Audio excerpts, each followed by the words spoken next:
വിവേകാനന്ദൻ ചിക്കാഗോയിൽ ചെയ്ത നീണ്ട ഒരു പ്രസംഗത്തെക്കുറിച്ച് നമ്മളെല്ലാവരും കേട്ടിട്ടുണ്ടാവും. അദ്ദേഹം ആ പ്രസംഗത്തിൽ ജനങ്ങളെ അഭിസംബോധന ചെയ്ത ആ വാക്കുകൾ, അതിനെ മുൻനിർത്തിയാണ് ഞാൻ ഇന്ന് നിങ്ങളോട് സംസാരിക്കുന്നത്. ആ വാക്കുകൾ യേശു പഠിപ്പിച്ച സ്വർഗസ്ഥനായ ഞങ്ങളുടെ പിതാവേ എന്ന പ്രാർത്ഥനയ്ക്ക് സാക്ഷ്യം നൽകുന്നതാണ് എന്ന് സ്ഥാപിക്കാനാണ് ഞാൻ ശ്രമിക്കുന്നത്. സാധാരണയായിട്ട് ഇംഗ്ലീഷിലാണ് അഭിസംബോധന ചെയ്യുന്നതെങ്കിൽ ഒരു വ്യക്തി, ഒരു പ്രസംഗകൻ ഇങ്ങനെയാണ് ലേഡീസ് ആൻഡ് ജെൻറ്റിൽമെൻ എന്ന് പറഞ്ഞിട്ടാണ് തുടങ്ങുക. അദ്ദേഹത്തിൻ്റെ ശ്രോതാക്കൾ അങ്ങനെ പ്രതീക്ഷിച്ച് ഇരിക്കുമ്പോഴാണ് സ്വാമി വിവേകാനന്ദൻ ഇങ്ങനെ പറഞ്ഞത്: ബ്രദേഴ്സ് ആൻഡ് സിസ്റ്റേഴ്സ്, സഹോദരി സഹോദരന്മാരെ എന്നാണ് സ്വാമി വിവേകാനന്ദൻ അഭിസംബോധന ചെയ്തത്. അതൊരു വലിയ മാറ്റമായിരുന്നു. അവിടെ കൂടിയിരിക്കുന്നവരെല്ലാം സഹോദരി സഹോദരന്മാരാണ് എന്ന് സ്വാമി വിവേകാനന്ദന് ബോധ്യമുണ്ടായിരുന്നത് കൊണ്ടാണല്ലോ അദ്ദേഹം അങ്ങനെ അഭിസംബോധന ചെയ്തത്. ഇത് അതിനേക്കാൾ എത്രയോ കൊല്ലങ്ങൾക്ക് മുമ്പ്, ഇന്നേക്ക് 2000 വർഷം മുമ്പ് യേശു പഠിപ്പിച്ചു. ശിഷ്യന്മാർ യേശുവിനോട് പ്രാർത്ഥിക്കാൻ പഠിപ്പിക്കണം എന്നാവശ്യപ്പെട്ടപ്പോൾ യേശു പഠിപ്പിച്ച പ്രാർത്ഥന തുടങ്ങിയത് ഇങ്ങനെയാണ്: സ്വർഗസ്ഥനായ ഞങ്ങളുടെ പിതാവേ. ദൈവത്തെ, സ്വർഗത്തിലിരിക്കുന്ന ദൈവമാണ്, ദൈവത്തെ പിതാവ് എന്ന് അഭിസംബോധന ചെയ്യാൻ പഠിപ്പിച്ചത് യേശുവാണ്. നമ്മുടെ എല്ലാം പിതാവ് ദൈവമാണെങ്കിൽ, നാം ഒരേ ദൈവത്തിൻ്റെ മക്കളാണെങ്കിൽ നാം എല്ലാം സഹോദരി സഹോദരന്മാരാണ്. ഇത് ഒരു പക്ഷേ എത്രയും നന്നായി മനസ്സിലാക്കിയ വ്യക്തിയാണ് സ്വാമി വിവേകാനന്ദൻ.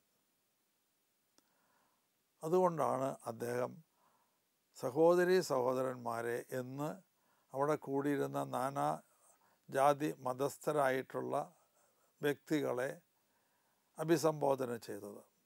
അതിലൂടെ അദ്ദേഹം യേശുവിൻ്റെ പഠനത്തിന് വലിയ ഒരു സാക്ഷ്യം നൽകുകയായിരുന്നു. സ്വർഗസ്ഥനായ ഞങ്ങളുടെ പിതാവേ എന്നുള്ള പ്രാർത്ഥനയെ ഒന്ന് അനലൈസ് ചെയ്യണം എന്നാണ് ഞാൻ ആഗ്രഹിക്കുന്നത്. അത്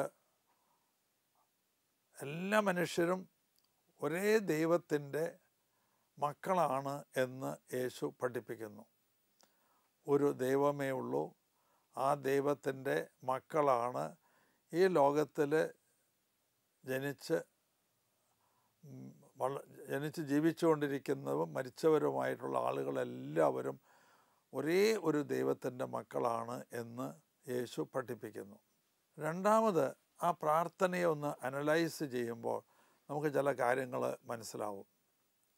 ഒരു പ്രാർത്ഥന എങ്ങനെ ആയിരിക്കണം എന്ന് അതിൽ വിശദീകരിച്ചിട്ടുണ്ട്. ആദ്യത്തെ ഭാഗം സ്തുതിപ്പാണ്. പിതാവായ ദൈവത്തെ സ്തുതിക്കുക എന്നുള്ളതാണ്. പിതാവായ ദൈവം എന്ന് പറയുന്നത് സ്രഷ്ടാവാണ്. സ്രഷ്ടാവായ ദൈവത്തെ സ്തുതിക്കലാണ് സൃഷ്ടികളായ മനുഷ്യരുടെ പ്രഥമ കർത്തവ്യം. ഇതാണ് യേശു നമ്മളെ പഠിപ്പിക്കുന്നത്. ഏത് സൃഷ്ടിയും അതിൻ്റെ സ്രഷ്ടാവിനെ സ്തുതിക്കുകയാണ്. പക്ഷികൾ, പർവ്വതങ്ങൾ, പുഴകൾ, ലാൻഡ്സ്കേപ്സ്, ഇതൊക്കെ എല്ലാം തന്നെ അവയുടെ നേച്ചർ കൊണ്ട്, അവരുടെ സ്വഭാവം കൊണ്ടാണ് ദൈവത്തെ സ്തുതിക്കുന്നത്. ഞാനൊരു 1-2 ഉദാഹരണങ്ങളെടുത്ത് വ്യക്തമാക്കാം. നിങ്ങളൊരു നല്ല പടം കണ്ടു എന്ന് വിചാരിക്കുക. പടം കണ്ട് നിങ്ങൾ ആസ്വദിച്ച് കഴിയുമ്പോൾ നിങ്ങൾ ചോദിക്കും, ഇത് ആരാ വരച്ചത്? അപ്പോൾ ആ സൃഷ്ടി പടം അതിൻ്റെ സ്രഷ്ടാവിനെ മഹത്വപ്പെടുത്തുന്നത് കൊണ്ടാണല്ലോ നിങ്ങളത് സ്രഷ്ടാവിനെ ഇതാരാ വരച്ചത് എന്ന് ചോദിക്കുന്നത്. നിങ്ങൾ ഒരു സ്ഥലത്ത് നിൽക്കുമ്പോൾ നല്ലൊരു പാട്ട് കേട്ടു എന്ന് വിചാരിക്കുക. നിങ്ങൾ ഉടനെ ചോദിക്കും, ആരാ പാടുന്നത്? അപ്പോൾ ആ പാട്ട് ആ പാടുന്ന ആളെ സ്തുതിക്കുന്നുണ്ട്. ഒരു പൂന്തോട്ടത്തിൽ നിങ്ങൾ ചെന്നാൽ ആ പൂക്കളുടെ ഭംഗിയൊക്കെ കാണുമ്പോൾ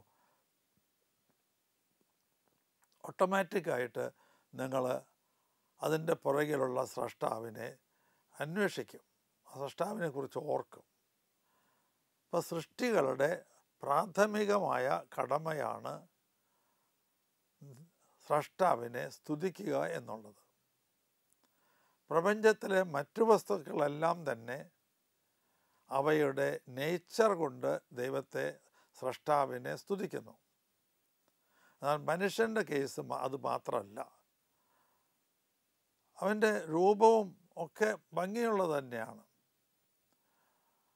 അതുമാത്രമല്ല, അത് കണ്ട് സ്രഷ്ടാവിനെ സ്തുതിക്കുക മനുഷ്യൻ തന്നെ സ്തുതിക്കുന്നുണ്ടാവാം. ഇത്രയും നല്ല ആകാര സൗഷ്ഠവം കൊടുത്ത് അതിനു വേണ്ടി ദൈവത്തെ സ്തുതിക്കാം. ഒരിക്കൽ എന്നോട് കുട്ടികൾ ഒരു പ്രെയർ മീറ്റിങ്ങിൽ ചോദിച്ചു, ഒരു പെൺകുട്ടിയെ കാണുമ്പോൾ അല്ലെങ്കിൽ ഒരു സ്ത്രീയെ കാണുമ്പോൾ പെട്ടെന്ന് ചില വികാരങ്ങളിലും ചിന്തകളിലേക്കെങ്കിലും പോകുന്നു. അത് തടയാനായിട്ട് എന്താ മാർഗം? എനിക്ക് പെട്ടെന്ന് തോന്നിയ ചിന്ത ഞാൻ അവരോട് പറഞ്ഞു. നിങ്ങൾ ഉടനെ ചിന്തിക്കേണ്ടത് ഇത്രയേ ഉള്ളൂ, ദൈവം എത്രയോ മനോഹരമായിട്ടാണ് ആ കുട്ടിയെ മെനഞ്ഞെടുത്തിരിക്കുന്നത്. ദൈവത്തെ സ്തുതിക്കുക. ഒരു നല്ല പടം വരച്ച ഒരു ആർട്ടിസ്റ്റിനെ നിങ്ങൾ കാണുമ്പോൾ അദ്ദേഹത്തെ നിങ്ങൾ അഭിനന്ദിക്കില്ലേ? അതുപോലെ ഇത്രയും ഭംഗിയായിട്ട് സൗന്ദര്യവതിയായിട്ട് ഒരു കുട്ടിയെ സൃഷ്ടിച്ച ആ ദൈവത്തെ ഓർക്കുക. സൃഷ്ടിയുടെ പുറകിൽ ഒരു സ്രഷ്ടാവുണ്ടെന്നും ആ സ്രഷ്ടാവാണ് ഈ സൃഷ്ടിയുടെ ഭംഗിയുടെ കാരണക്കാരനെന്നും മനസ്സിലാക്കി ആ സ്രഷ്ടാവിനെ സ്തുതിക്കാൻ പോകുമ്പോൾ ആ സൃഷ്ടിയിൽ നിന്ന് നമുക്ക് പ്രശ്നങ്ങളൊന്നും ഉണ്ടാവില്ല. ഇതായിരുന്നു ഞാൻ ആ കുട്ടിയോട് പറഞ്ഞത്. കൊല്ലങ്ങൾക്ക് മുമ്പാണ് എനിക്ക് ഈ വെളിപ്പെടുത്തൽ തമ്പുരാൻ തന്നത്. ഇങ്ങനെ നമ്മൾ ചിന്തിക്കുമ്പോൾ സൃഷ്ടവസ്തുക്കളൊന്നും തന്നെ നമുക്ക് പ്രശ്നങ്ങൾ ഉണ്ടാക്കില്ല. സൃഷ്ടവസ്തുക്കളുടെ പുറകിൽ സ്രഷ്ടാവിനെ കാണാത്തതാണ് ഇതിൻ്റെയൊക്കെ പ്രശ്നങ്ങളുടെ എല്ലാം കാരണം. ജീവിത പങ്കാളിയുടെ പുറകിൽ ജീവിത പങ്കാളിയെ നമുക്ക് തന്ന ആ സ്രഷ്ടാവിനെ കാണാതെ പോകുന്നു. മക്കളുടെ പുറകിൽ ആ മക്കളെ തന്ന സ്രഷ്ടാവിനെ കാണാതെ പോകുന്നു. സമ്പത്തിൻ്റെ പുറകിൽ ആ സമ്പത്ത് നിങ്ങൾക്ക് തന്ന ആ സ്രഷ്ടാവിനെ കാണാതെ പോകുന്നു. അതുപോലെ ഓരോന്നും നല്ലൊരു ഭവനം നിങ്ങൾക്ക് പണിയാൻ സാധിച്ചു, അത് ദൈവം തന്നതാണ്, അതിൻ്റെ പുറകിൽ ദൈവത്തിൻ്റെ കരങ്ങളുണ്ട് എന്നൊക്കെ ചിന്തിക്കുന്ന ഒരു വ്യക്തിക്ക് ആ ഭവനം കൊണ്ട് ഒരു പ്രശ്നമുണ്ടാകുകയില്ല. എല്ലാ സൃഷ്ടവസ്തുക്കളുടെയും പുറകിൽ സ്രഷ്ടാവ് ഉണ്ട് എന്ന് നമ്മളെ ബോധ്യപ്പെടുത്തുക, അത് ഈ പ്രാർത്ഥനയുടെ പുറകിൽ യേശുവിൻ്റെ ഒരു ഉദ്ദേശമായിരിക്കുമെന്ന് ഞാൻ വിചാരിക്കുകയാണ്. കാരണം ആ പ്രാർത്ഥനയിൽ സ്തുതിപ്പാണ് ആദ്യം. സ്വർഗസ്ഥനായ ഞങ്ങളുടെ പിതാവേ എന്നുള്ള പ്രാർത്ഥനയിൽ സ്തുതിപ്പാണ്. അത് ഇംഗ്ലീഷിലെ വെർഷൻ നിങ്ങൾ നോക്കിയാലാണ് അത് പെട്ടെന്ന് മനസ്സിലാവുക. Our Father who art in heaven, hallowed be thy name. നിൻ്റെ നാമം മഹത്വപ്പെടട്ടെ. Let thy name be hallowed. നിൻ്റെ നാമം മഹത്വപ്പെടട്ടെ. Thy kingdom come, let thy kingdom come. നിൻ്റെ രാജ്യം വരട്ടെ. അങ്ങനെയൊക്കെ ഒരു സ്തുതിപ്പാണ്. അത് ഉറക്കെ നമ്മൾ പ്രാർത്ഥിക്കുന്നതാണ് നല്ലത്. അതാണ് അതിൻ്റെ നാച്ചുറലായിട്ടുള്ള കോഴ്സ്.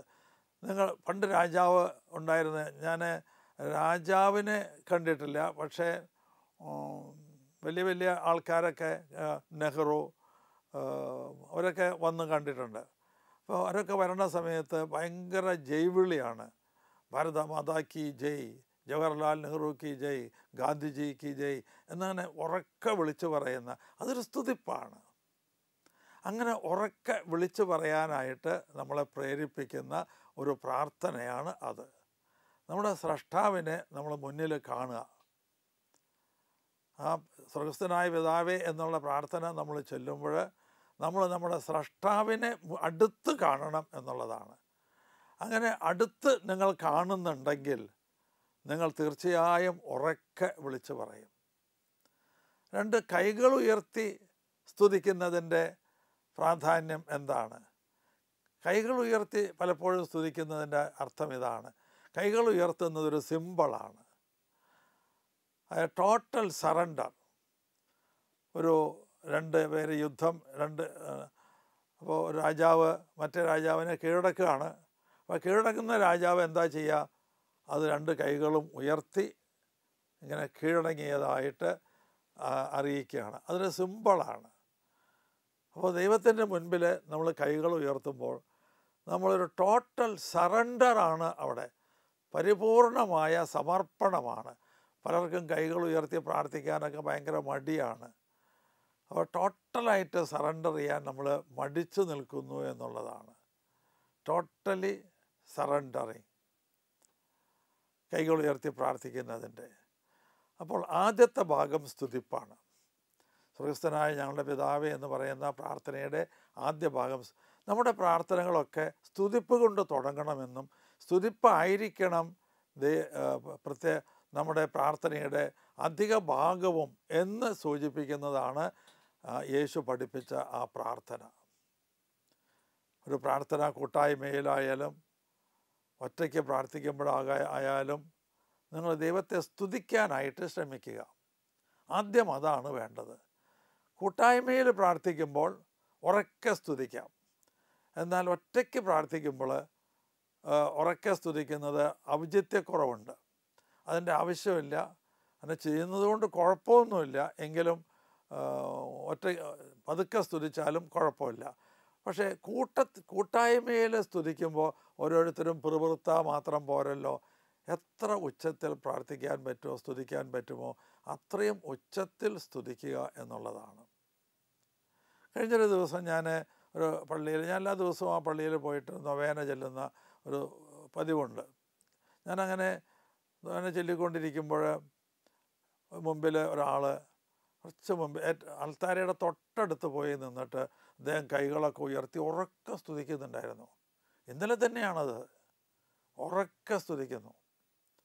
അദ്ദേഹത്തിന് ആ സ്തുതിപ്പെല്ലാം കഴിഞ്ഞ് അദ്ദേഹം വളരെ ഒന്നും സംഭവിക്കാത്ത മാതിരി ഇങ്ങനെ നടന്നു പോവുകയും ചെയ്തു. അദ്ദേഹം അങ്ങനെ പോകുമ്പോൾ ഞാൻ അദ്ദേഹത്തിൻ്റെ മുഖത്ത് സൂക്ഷിച്ചു നോക്കി. വളരെ സംതൃപ്തനായിട്ട് അദ്ദേഹം പോകുന്നു. മറ്റുള്ളവർ ധാരാളം പേര് ആ പള്ളിയിലുണ്ട്. അവിടെ ധാരാളം പേര് വന്നിരുന്ന് പ്രാർത്ഥിക്കുന്ന ഒരു സെയിൻറ്റ് ആൻ്റണിയുടെ ഒരു പള്ളിയാണ്. അപ്പോൾ അവരെ ഒന്നും അദ്ദേഹം നോക്കുന്നില്ല. ഞാൻ അദ്ദേഹത്തെ നോക്കിയപ്പോൾ ഞാൻ കണ്ടു അദ്ദേഹം എന്നെ നോക്കുന്നില്ല. ആരൊക്കെയാണ്? അദ്ദേഹത്തിൻ്റെ ആ ജോലി കഴിഞ്ഞ്, ജോലി എന്ന് പറയാൻ പറ്റുമോ, പ്രാർത്ഥന കഴിഞ്ഞ് അങ്ങ് പോകുന്നു. അപ്പോൾ ഒറ്റയ്ക്കാവുമ്പോഴും ഉറക്കെ സ്തുതിക്കുന്നത് കൊണ്ട് കുഴപ്പമൊന്നുമില്ല. അങ്ങനെ ഉറക്കെ സ്തുതിക്കാതെ സൈലൻ്റായി പ്രാർത്ഥിക്കുന്നവർക്ക് അതൊരു തടസ്സമാകും എന്ന് മാത്രമേ ഉള്ളൂ. അപ്പോൾ ഒന്നാമത്തെ ഭാഗം സ്തുതിക്കുക എന്നുള്ളതാണ്. ഇത് പഠിക്കുന്ന കുട്ടികളോടും പഠിപ്പിക്കുന്ന അധ്യാപകരോടും ഒക്കെ ഞാൻ പറയും, പ്രസംഗിക്കുന്നവരോടും വചനം പറയുന്നവരോടും ഒക്കെ പറയും, ഇടയ്ക്ക് സ്തുതിക്കുക. ഞങ്ങളെ കുട്ടികളെ ഞങ്ങൾ പഠിപ്പിക്കുന്നത് ഇങ്ങനെയാണ്. പഠിക്കാനിരിക്കുമ്പോൾ ദൈവത്തെ സ്തുതിക്കുക. ഒരു ഭാഗം വായിച്ചു കഴിയുമ്പോൾ ദൈവത്തെ സ്തുതിക്കുക. വായിച്ചു കഴിഞ്ഞ് 1 മണിക്കൂറോ 2 മണിക്കൂറോ ഇരുന്ന് വായിച്ച് എഴുന്നേറ്റ് പോകുമ്പോൾ ദൈവത്തെ സ്തുതിക്കുക. ഇടയ്ക്ക് വല്ല ഡിസ്ട്രാക്ഷൻ വരുമ്പോൾ ദൈവത്തെ സ്തുതിക്കുക. ദൈവമേ നന്ദി, ദൈവമേ സ്തുതി എന്ന് മാത്രം പറഞ്ഞാൽ മതി. അത്രയും പറയുമ്പോഴേക്കും നിങ്ങളുടെ ഡിസ്ട്രാക്ഷൻ പോയി കിട്ടും. പഠിച്ചുകൊണ്ടിരിക്കുമ്പോൾ പലപ്പോഴും പല വിചാരങ്ങളൊക്കെ വരും. പഠിച്ചുകൊണ്ടിരിക്കുമ്പോൾ മാത്രമല്ല, പ്രാർത്ഥനയുടെ നേരത്തും വരുമല്ലോ. അപ്പോൾ അങ്ങനെ വരുന്നു എന്ന് കണ്ടാൽ അപ്പോൾ ഉടനെ ഒന്ന് ദൈവത്തെ സ്തുതിച്ചാൽ മതി. ദൈവമേ നന്ദി, ദൈവമേ സ്തുതി എന്ന്. അതുപോലെ പരീക്ഷാ പേപ്പർ കിട്ടുമ്പോൾ കുട്ടികളോട് പറയാറുണ്ട്, നിങ്ങൾ ആദ്യം ദൈവത്തെ സ്തുതിക്കണം. അതിന് കാരണമുണ്ട്.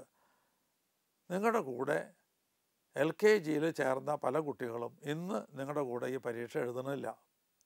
ചിലർ പഠിപ്പ് നിർത്തി, ചിലർ മരിച്ചുപോയി, ചിലർക്ക് പാസ്സായില്ല. അങ്ങനെയൊക്കെ പല കാരണങ്ങൾ കൊണ്ട് ഇന്ന് നിങ്ങളുടെ കൂടെ അവർ പരീക്ഷ എഴുതുന്നില്ല. ഈ മേഖലയിൽ ദൈവം നിങ്ങളെ അനുഗ്രഹിച്ചിരിക്കുന്നു. അപ്പം അതിന് ദൈവത്തോട് നന്ദി പറയണം, സ്തുതിക്കണം. നന്ദി പറയുന്നത് ഒരു സ്തുതി തന്നെയാണ് കേട്ടോ. നന്ദി പറയുന്നത് ഒരു സ്തുതി തന്നെയാണ്. സ്തുതിപ്പിൻ്റെ ഒരു ഭാഗമാണ്, അല്ലെങ്കിൽ ഒരു വകഭേദമാണ് നന്ദി പറയുന്നത്. അപ്പോൾ പരീക്ഷ തുടങ്ങുമ്പോൾ ഓരോ ചോദ്യവും ചെയ്ത് കഴിയുമ്പോൾ ദൈവത്തെ ഒന്ന് സ്തുതിക്കുക. അതിന് സമയമൊന്നും ചിലവില്ലല്ലോ. ദൈവമേ നന്ദി, ദൈവമേ സ്തുതി. അങ്ങനെ 120 ചോദ്യം നിങ്ങൾക്കൊരു 3 മണിക്കൂർ കൊണ്ട് ചെയ്യാനുണ്ട് എങ്കിൽ ഇപ്പോൾ 180 ചോദ്യമാണ് 3 മണിക്കൂർ കൊണ്ട് ചെയ്യേണ്ടത്. 180 ചോദ്യം ചെയ്യണം. ആ 180 ചോദ്യം എൻട്രൻസിൻ്റെ കാര്യമാണ് ഞാൻ പറയുന്നത്. അപ്പോൾ 180 പ്രാവശ്യം നിങ്ങൾ ദൈവത്തെ സ്തുതിക്കുക. ഒരു കാര്യം ഓർമ്മ വരാതെ വന്നാൽ അപ്പോഴും ദൈവത്തെ സ്തുതിക്കുക. 2, 4, 5 പ്രാവശ്യം സ്തുതിക്കുമ്പോഴേക്കും ആ കാര്യം ഓർമ്മ വരും. ചിലപ്പോൾ പഠിച്ചിട്ടില്ലാത്തൊരു കാര്യമാണെങ്കിൽ അത് ഒരു റെവലേഷൻ തരും, ഒരു വെളിപാട് തരും. ദൈവവുമായി ചേർന്ന് നിൽക്കുക. നമുക്കറിയാം, ദൈവം സർവ്വവിജ്ഞാനത്തിൻ്റെ ഉറവിടമാണ്, സർവജ്ഞാനത്തിൻ്റെയും ഉറവിടമാണ്. അപ്പോൾ നമുക്ക് ജ്ഞാനം വേണമെങ്കിൽ, വിജ്ഞാനം വേണമെങ്കിൽ ദൈവത്തോട് ചേർന്ന് നിന്നാൽ മതി. ദൈവോന്മുഖനാകുക, ദൈവത്തെ സ്തുതിക്കുക. ഇത് ഞങ്ങളുടെ ക്ലാസ്സിൽ കുട്ടികളെ പഠിപ്പിക്കുന്നുണ്ട്. ഹോസ്റ്റലിൽ ഒരു റൂമിൽ 3 പേരാണ്. ഞാൻ ഒരു റൂമിൽ സാധാരണയായിട്ട് ഒരു ഹിന്ദു, ഒരു ക്രിസ്ത്യൻ, ഒരു മുസ്ലിം, അങ്ങനെയാണ് വിന്യസിക്കുക. ഒരു ഫ്ലോറിൽ ഒരേ മാർക്കുള്ള, ഒരേ സ്റ്റാൻഡേർഡുള്ള കുട്ടികളെ ആയിരിക്കും ഇട്ടിട്ടുണ്ടാവുക. അതിൽ ഒരു ഹിന്ദു, ഒരു മുസ്ലിം, ഒരു ക്രിസ്ത്യൻ, അങ്ങനെ. അതിന് 2 കാരണങ്ങളുണ്ട്. ഒന്ന്, അവരെല്ലാവരും കൃത്യം 9 മണിക്ക് റൂമിൻ്റെ അകത്ത് പ്രവേശിച്ച് അവർ പരസ്പരം കൈകൾ കോർത്ത് പിടിച്ച് ദൈവമേ നന്ദി, ദൈവമേ സ്തുതി, ദൈവമേ നന്ദി, ദൈവമേ സ്തുതി എന്ന് പറയും. ആരും അവരവരുടെ ദൈവത്തെ വിളിച്ച് അള്ളാ എന്നോ യേശു എന്നോ അങ്ങനെയൊന്നുമല്ല. ദൈവമേ നന്ദി, ദൈവമേ സ്തുതി എന്ന് 3 മിനിറ്റ് നേരം അവർ സ്തുതിക്കണം എന്നാണ്. 9 മണി ഉറക്കൊക്കെ വരണ നേരമായിരിക്കും. ആ സമയത്ത് ഒന്ന് സ്തുതിച്ചു കഴിഞ്ഞാൽ നല്ല ഉന്മേഷം കിട്ടും.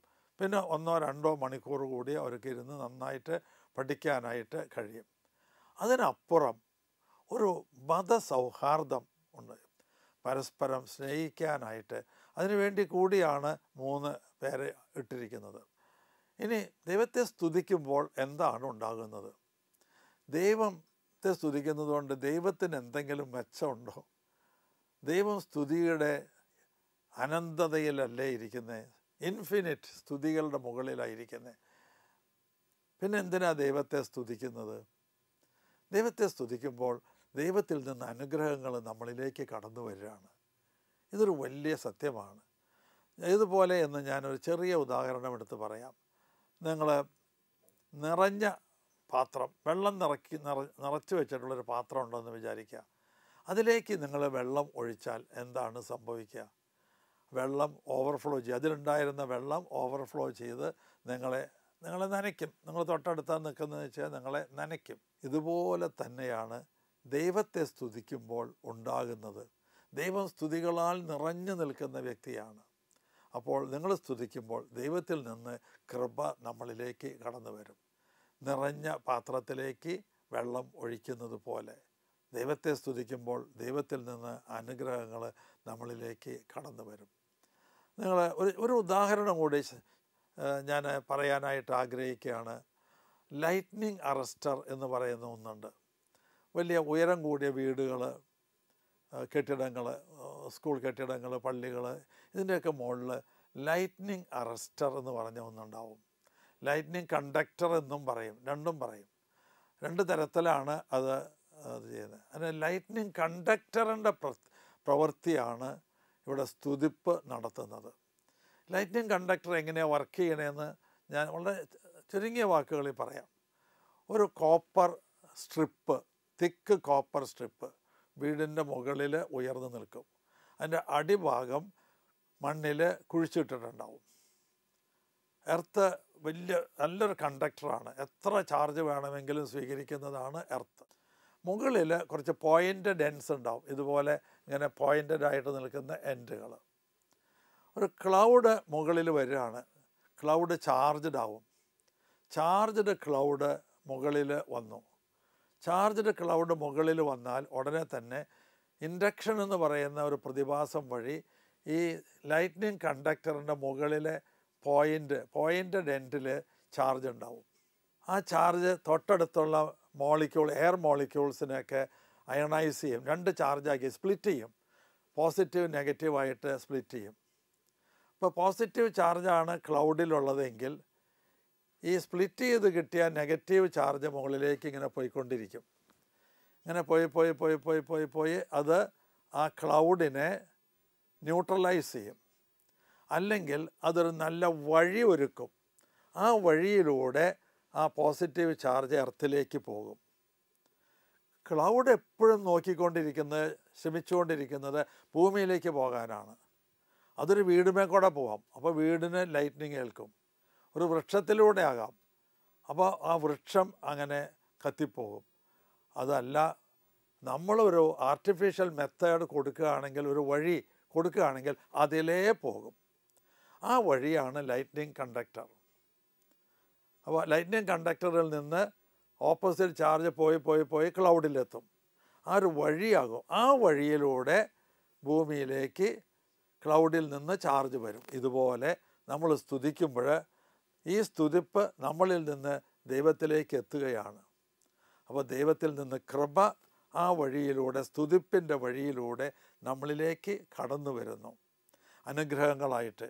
അതാണ് ധ്യാന കേന്ദ്രങ്ങളിലും ഒക്കെ സ്തുതിച്ചുകൊണ്ടിരിക്കുമ്പോൾ ദൈവാനുഗ്രഹം കടന്നു വരുന്നത്, അത്ഭുതങ്ങൾ സംഭവിക്കുന്നത്. ദൈവത്തെ സ്തുതിക്കാൻ എപ്പോഴും അനുഗ്രഹിക്കട്ടെ എന്ന് പ്രാർത്ഥിച്ചുകൊണ്ട് ഈ എപ്പിസോഡ് ഇവിടെ അവസാനിപ്പിക്കുന്നു.